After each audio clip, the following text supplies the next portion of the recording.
Alhamdulillah nahmaduhu wa nusalli ala rasulil kareem amma ba'd. فيقول الله سبحانه وتعالى في محكم التنزيل بعد أعوذ بالله من الشيطان الرجيم بسم الله الرحمن الرحيم إن الذين يكتمون ما أنزلنا من البينات والهدى من بعد ما بيناه للناس في الكتاب أولئك يلعنهم الله ويلعنهم اللاعنون صدق الله العلي العظيم. நிறைய சஹாபாக்கள் இருக்கிறாங்க. 1,24,000 சஹாபாக்கள் நபி ஸல்லல்லாஹு அலைஹி வஸல்லம் தோழர்கள். ஒவ்வொருத்தருக்கும் ஒவ்வொரு தன்மைகள், ஒவ்வொரு ஸ்பெசிஃபிகேஷன், அவங்களுக்குன்னு ஒரு தனி கேரக்டர் அப்படிங்கிற மாதிரி ஒவ்வொருத்தருக்கும் ஒரு ஒரு ரோல் சஹாபாக்களில். உமர் ரதில்லா அப்படின்னா வீரம், அபூபக்கர் ரதில்லானா பொறுமை, உஸ்மான் ரதில்லா அப்படின்னு சொன்னால் அவங்க வெட்க உணர்வு கூடுனவங்க, அலி ரதில்லா அப்படின்னா இல்மில் கூடுனவங்க, ஹுதைஃபா ரதில்லான்னு அவங்க நிறைய ரகசியங்களை பாதுகாக்கக்கூடிய. இப்படி ஒவ்வொரு சஹாபாக்களுக்கும் ஒவ்வொரு தன்மை. ஒரு சஹாபி தன்னை பற்றி சொல்லும் பொழுது இப்படி சொன்னாங்க, ஒமின் அஜீரின் இல்லா சையீதின். ஆரம்பத்தில் நான் கூலி வேலை செஞ்சுக்கிட்டு இருந்தேன். என்னைக்கு நான் இஸ்லாத்துக்குள்ளே வந்தனோ அல்லாஹு தாலா எனக்கு இஸ்லாத்தை கொடுத்ததற்கு பிறகு, ஹிதாயத்தை கொடுத்ததுக்கப்புறம் ஒரு பெரிய தலைவராகவே ஆனேன். ஆரம்பத்தில் எனக்கு அறிவுங்கிறது பெருசாக கிடையாது. ஒமின் ஜாஹிலின், ஆரம்பத்தில் ஒரு விஷயமும் எனக்கு தெரியாது. இலா அலமின் இமாமின், அல்லாஹு தாலா எந்த நிலைக்கு கொண்டு போயிட்டான் அப்படின்னு சொன்னால் நிறைய பேர் என் பக்கம் வர ஆரம்பித்தாங்க. ஒரு பெரிய தலைவருங்கிற பொறுப்புக்கு அல்லாஹு தாலா கொடுத்தான்னா சொன்னாங்க. இந்த சஹாபி ஆரம்பத்தில் என்னுடைய ஊர் சாதாரண ஊர், யமனில் உள்ள ஒரு ஊரில் நான் பிறந்தேன். தௌஸ் அப்படின்னு ஒரு ஏரியா, அந்த கோத்திரத்தில் இருந்து நான் பிறந்தேன். ஒரு 28 வருஷம் வரைக்கும் ஒரு எஜமானிக்கு நான் வேலை பார்த்துக்கிட்டு இருந்தேன். அவங்க ஊரில் இருந்து வந்தால் அவங்க இருக்கும் பொழுது தோட்டத்தில் உள்ள பேரிச்சம்பழங்களும் மற்ற விஷயங்கள் எல்லாத்தையும் நான் செஞ்சு கொடுக்கணும். ஆடும் மேய்ச்சிக்கிட்டு இருந்தேன். அவங்க ஊருக்கு போகிறாங்க அப்படின்னா அவங்களுக்காக வேண்டி எல்லா ஏற்பாடையும் செஞ்சு கொடுக்கும். இதுதான் என்னுடைய 28 வயசு வரைக்கும் நான் பார்த்த வேலை. அந்த பெண்மணி பேர் புஸ்ரா பின்த் கஸ்வான். கஸ்வானுடைய மகள் புஸ்ரா. இவங்களுக்கு ஃபுல்லாக வேலை பார்த்துக்கிட்டே இருக்கிறான். இதுக்கு முன்னாடி ஒரு சின்ன ஒரு விஷயம். ஒரு சஹாபி, இவங்க கவிதை நடையில் கூடுனவங்க. நிறைய பேர் இவங்களை மக்காவுக்குள்ளே வரும்பொழுது சொல்லி அனுப்புனாங்க, நீங்கள் காதில் பஞ்சு வச்சுக்கோங்க, நீங்கள் நபி ஸல்லல்லாஹு அலைஹி வஸல்லம் வார்த்தைகளை கேட்கக்கூடாது அப்படின்னு சொல்லி. துஃபைல் இப்னு அம்ர் அத்-தௌசி அப்படிங்கிற சஹாபி அல்லாஹு தாலா பஞ்சை எடுக்க வச்சான், ஹிதாயத்தை கொடுத்தான். எவ்வளோ பெரிய சேஞ்சை கொடுத்தா அப்படின்னு சொன்னால், இவங்க தன்னுடைய ஊருக்கு கோத்திரத்துக்கு போனாங்க, எல்லாத்தையும் இஸ்லாத்தின் பக்கம் அழைச்சாங்க. ஒரு காதில் இருந்து பஞ்சை எடுத்தாங்க, விஷயத்தை கேட்டாங்க, குர்ஆனுடைய ஆயத்து மனசில் பதிய ஆரம்பித்தது. சொன்னாங்க இது ஹக்கு, இஸ்லாத்துக்குள்ளே வந்தாங்க. இப்போ நேராக ஊருக்கு போகிறாங்க. ஊரில் உள்ள தன்னுடைய கோத்திரத்தில் உள்ள அத்தனை பேருக்கும் இஸ்லாத்தை சொல்கிறாங்க. அந்த விஷயத்தை கேட்டு பதிலளித்து வந்தவங்க தான் ஹஸரத் அபூ ஹுரைரா ரலியல்லாஹு அன்ஹு. ஆரம்பத்தில் இவங்களுடைய பெயர் காரணம், இவங்களுக்கு முன்னாடி இஸ்லாத்துக்கு முன்னாடி உள்ள பெயர் அப்படின்னு சொன்னால் நிறைய பெயர்களை சொல்கிறாங்க. அப்து ஷம்ஸுங்கிறாங்க, அப்து இப்னு குன் அப்படிங்கிறாங்க, நிறைய பேர்கள் வருது. இவங்களுடைய பேரில் எப்படி நிறைய கருத்து வேறுபாடு இருக்குதோ, கருத்துக்கள் இருக்குதோ, இதே போல் இவங்களுடைய தாயாருடைய பேர்லையும் உமைமாங்கிறாங்க, அதே மாதிரி மைமூனா அப்படிங்கிறாங்க, நிறைய கருத்துக்கள் இருக்குது. இந்த சஹாபி ஆரம்பத்தில் அப்து ஷம்ஸ் அப்படிங்கிற பேரோ அல்லது அப்து இப்னு குன் அப்படிங்கிற பேரோ, இவங்க இஸ்லாத்துக்குள்ளே வர்றாங்க. இவங்க வர்ற டைம் பார்த்தீங்க அப்படின்னு சொன்னால், மதீனாவில் நபி ஸல்லல்லாஹு அலைஹி வஸல்லம் கடைசி காலகட்டம். நபி ஸல்லல்லாஹு அலைஹி வஸல்லம் மதீனாவில் 10 வருஷம் இருக்கிறாங்கன்னா, ஹிஜ்ரி 7ல் உள்ளே வராங்க. 7, 8, 9, 10 4 வருஷம் நபி ஸல்லல்லாஹு அலைஹி வஸல்லம் கூட இருக்கிறாங்க. இதில் ஒரு சின்ன கருத்தும் இருக்குது. இப்போ கடைசியாக வந்தவங்க இந்த சஹாபி, இந்த கடைசி 4 வருஷத்தில் பெரும் யுத்தங்கள் அப்படிங்கிறது இருக்காது.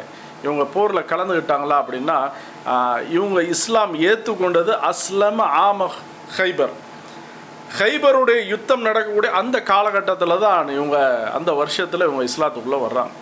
28 வயசு முடிஞ்சு இப்போ வர்றாங்க. 28வது வயசுலேருந்து இஸ்லாத்துக்குள்ளே இவங்க வர்றாங்க. அப்போ ஹிஜ்ரி 7, அப்போ 4 வருஷம்தான் நபி ஸல்லல்லாஹு அலைஹி வஸல்லம் கூட இருக்கிறாங்க. அல்லாஹு தாலா இவங்களை எந்த லெவலுக்கு கொண்டு போயிட்டான் அப்படின்னு சொன்னால், ஆரம்பத்தில் எவ்வளோ பெரிய பெரும் சஹாபாக்கள், உமர் ரதியல்லாஹு, அபூபக்கர் ரதியல்லாஹு, அவங்க ஜுபைர் ரதியல்லாஹு, உஸ்மான் ரதியல்லாஹு, இவங்கள மாதிரி உள்ள ரேஞ்சுக்கு அல்லாஹு தாலா கொண்டு போயிட்டான். ஆரம்பத்தில் இவங்க வந்து இருக்கிறாங்க நபி ஸல்லல்லாஹு அலைஹி வஸல்லம் கூட. அவங்க ஒரு சின்ன ஒரு கவலைப்பட்டாங்க, நம்ம வந்திருக்கிற இந்த டைம் பீரியடே அதாவது கடைசின்னு இல்லை, நம்ம ரொம்ப நேரம் கழித்து இஸ்லாத்துக்குள்ளே வந்திருக்கோம், ரொம்ப காலதாமதம் அப்புறம். அதனால் ஒரே ஒரு நியத்தை செஞ்சாங்க, நபி ஸல்லல்லாஹு அலைஹி வஸல்லம் ஓய்வு நேரத்தை தவிர எல்லா நேரத்திலும் நபி கூடயே இருக்கணும். நபி ஸல்லல்லாஹு அலைஹி வஸல்லம் வீட்டில் தூங்க போகிறாங்கன்னா அப்போது அபூ ஹுரைரா அதெல்லாம் இருக்க மாட்டாங்க.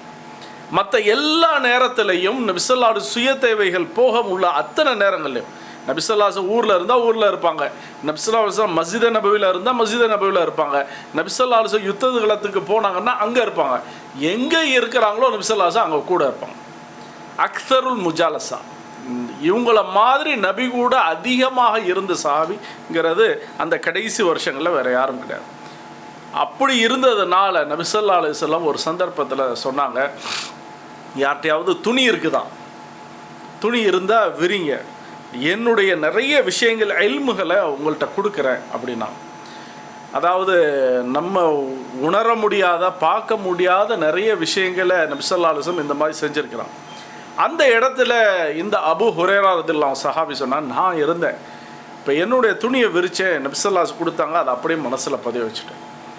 இப்போ அந்த பரக்கத்துனால அல்லாஹு தாலா எவ்வளோ பெரிய மனன சக்தியை கொடுத்தான் அப்படின்னு சொன்னால், ஹஸரத் இமாம் புகாரி ரஹ்மத்துல்லாஹி அலைஹி அவங்களுடைய கிதாபில் சொல்கிறாங்க, இவங்கள்ட்ட இருந்து அறிவிக்கக்கூடிய சஹாபாக்களும் தாபீன்களும் சுமார் 800 பேர் இருந்தாங்க. இவங்கள்ட்ட இருந்து அறிவிக்கக்கூடியவங்களே அவ்வளோ பேர் இருந்தாங்க. அப்படின்னா இவங்களுக்கு குழந்தைங்க அப்படின்னு சொன்னால், ஆண் குழந்தை 3, பெண் குழந்தை 1.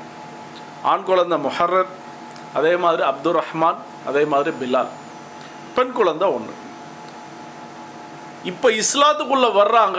நபி ஸல்லல்லாஹு அலைஹி வஸல்லம் காலகட்டத்திற்கு பிறகு இவங்கள ஒரு இடத்துக்கு ஹலீஃபாவாக ஆக்குறாங்க. அதற்கு பிறகு எந்த எஜமானி அம்மாட்ட இவங்க வேலை பார்த்தாங்களோ 28 வயசு வரைக்கும் அல்லாஹு தாலா எப்படி மாற்றினா அப்படின்னு சொன்னால், அவங்களையே இவங்களுக்கு மனைவியாக மாற்றணும். எந்த புஸ்ரா ரலியல்லாஹு அவங்ககிட்ட வேலை பார்த்தாங்களோ அவங்களையே இவங்களுக்கு மனைவியாகவும் மாற்றுறாங்க. அப்போ அந்த அளவுக்கு என்ன அப்படின்னு சொன்னால், தீனுடைய இல்மு அவங்கள அந்த லெவலுக்கு கொண்டு போச்சு. நபி ஸல்லல்லாஹு அலைஹி வஸல்லம் கூட அதிகமாக உட்காந்து, இப்போ அதிகமாக நபி ஸல்லல்லாஹு அலைஹி வஸல்லம் கூட இருக்கிறதுனால திண்ணை தோழரில் உள்ள சஹாபியாகவே இருக்கிறாங்க. மஸ்ஜித் நபவியில் முன்னாடி உள்ள வெராண்டா அப்படின்னே சொல்லலாம்.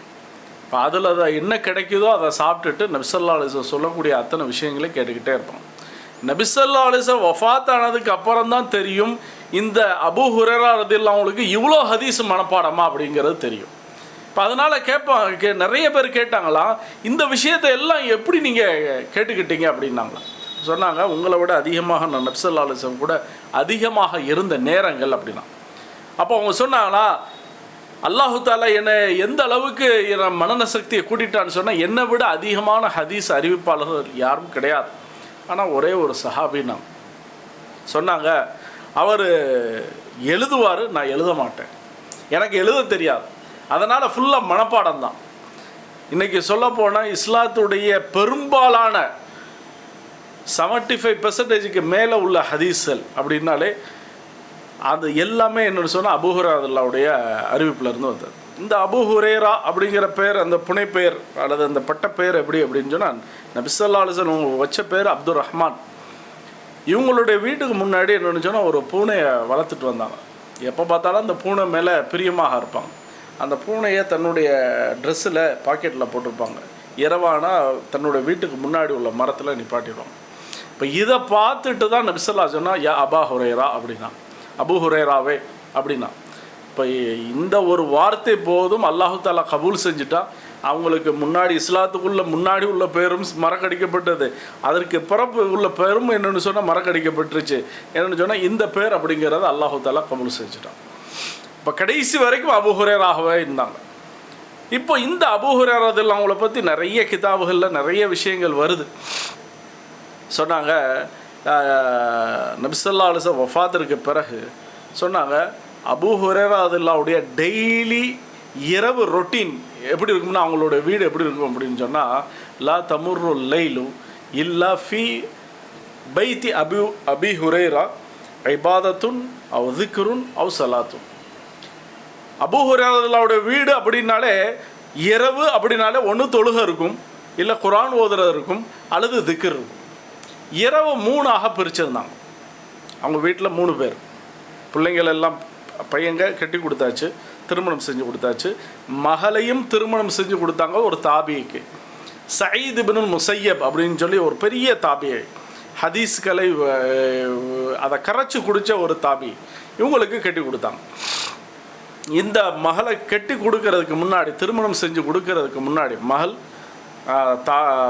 மனைவி, அதே மாதிரி தந்தை, கணவன், முதல்ல அபூ ஹுரைரா இரவுடைய 3 பகுதியில் முதல் பகுதியை எடுத்து அதில் இபாதத் செய்வாங்க. ஒன்று குர்ஆன் ஓதுவாங்க, திக்ர் செய்வாங்க, தொழுவாங்க. இவங்க தூங்கும் பொழுது இவங்களோட மனைவி எந்திரிப்பாங்க. இவங்க மனைவி தூங்கும்போது இவங்களோட மகள் எந்திரிப்பாங்க. இந்த மகள் முடிக்கும் பொழுது சுபுஹ் ஆகிறது. இப்படி டெய்லி ரொட்டீன் லைஃபாக இருந்தது. அப்போ இல்மு மாத்திரம் இல்லை, மாறாக என்னென்னு சொன்னால் இபாதத்தும் அதிகமாக இருந்தது. இன்ஃபிராதி இபாதத்தை, வீட்டில் தனியாக இருந்து செய்யக்கூடிய வணக்கங்களும் என்னென்னு சொன்னால் இந்த சஹாபியோட வீட்டில் அதிகமாகவே இருந்துச்சு. எந்த அளவுக்கு நாலேஜை கேதர் பண்ணுதோ அந்த அளவுக்கு என்ன சொன்னால் அதை இம்ப்ளிமெண்ட்டும் பண்ணிக்கிட்டே இருந்தாங்க. சொன்னாங்க, இவங்க வஃபாத் ஆகும்போது இவங்களுக்கு வயசு 78, ஹிஜ்ரி 59 இவங்க வஃபாத் ஆகிறாங்க. ஆனால் ஒருத்தர் நேரத்தை எப்படி யூஸ் பண்ணணும் அப்படின்னா அபூ ஹுரைராவோட வரலாறை படித்தாலே போதும். 4 வருஷத்தில் பெரும் பெரும் சஹாபாக்களுக்கே தெரியாத இல்முகளை இவங்க கற்றுக்கொண்டாங்க. இப்போ நிறைய பேர் கேட்பாங்களா, இவ்வளோ ஹதீஸ் அறிவிக்கிங்களே? அப்போ தான் சொல்லுவாங்களா, இந்த ஹதீஸ் எல்லாம் அறிவிக்கணும்னு எனக்கு என்னன்னு சொன்னால் தோணலை. எனக்கு ஒரு பயம் இருந்தது. ஆனால் ஒரே ஒரு குர்ஆன் ஆயத்து என்னை இன்சிஸ்ட் பண்ணிக்கிட்டே இருந்தது, இந்த ஆயத்துக்காக இறங்கலை அப்படின்னு சொன்னால் நான் இவ்வளோ ஹதீஸில் அறிவிச்சிருக்கவே மாட்டேன்னா. அந்த ஆயத்தை தான் நான் ஆரம்பத்தில் சொன்னது. இன்னல்லதீன யக்துமூன மா அன்ஸல்னா மினல் பையினாத்தி வல் ஹுதா மின் பஅதி மா பய்யன்னாஹு லின்னாஸ் ஃபில் கிதாப் உலாயிக லஅனுஹுமுல்லாஹ் வ லஅனுஹுமுல் லாயினூன். இதோடைய சாராம்சம் சொல்கிறேன். யாருக்கு நம்ம தீனுடைய இல்மை கொடுத்து அவங்க அதை மறைச்சி வச்சுட்டாங்களோ, கரெக்டாக எத்தி வைக்கலையோ, இப்போ அவங்கள அல்லாஹு தாலாவும் சரி, மனிதர்களும் சரி, ஜீவராசிகளும் சரி எல்லாமே சபிக்க ஆரம்பிச்சிடும் அப்படின்னா. அப்போ இந்த ஆயத்துக்கு பயந்து தான் நான் இவ்வளோ ஹதீஸை அறிவிக்கிறேன் அப்படின்னா. ஒன்று, இந்த ஆயத்தினால அல்லாஹு தாலா இல்மை ஸ்ப்ரெட் பண்ணலாம். இன்னொன்று, ஒரு சஹாபி காதிலிருந்து பஞ்சு தான் எடுத்தாங்க, அல்லாஹு தாலா அவங்களுக்கும் ஹிதாயத்தை கொடுத்து அவங்களுடைய சமூகத்துக்கும் ஹிதாயத்தை லேசாக கொடுத்துட்டான். அப்போ ஒரு சஹாபி முயற்சி செஞ்சாங்க. இப்போ அவங்களுக்கு ஒரு பெரிய இல்மு கிடைச்சதோ இல்லையோ, அவங்க மூலியமாக ஒரு சமுதாயம் பயனடைஞ்சு அந்த சமுதாயத்தில் உள்ள ஒரு மனிதர் இன்னைக்கு இஸ்லாத்தில் நம்ம இருக்கிறோம் அப்படின்னா நிறைய விஷயங்களை தெரிஞ்சு கொள்றதுக்கு ஹஸரத் அபூ ஹுரைரா மூலமாக அவங்க மூலமாக தான் அல்லாஹு தஆலா நம்மளுக்கு தெரிய வச்சிருக்கிறான். வாஹிரு தாவானா அல்ஹம்துலில்லாஹி ரப்பில் ஆலமீன்.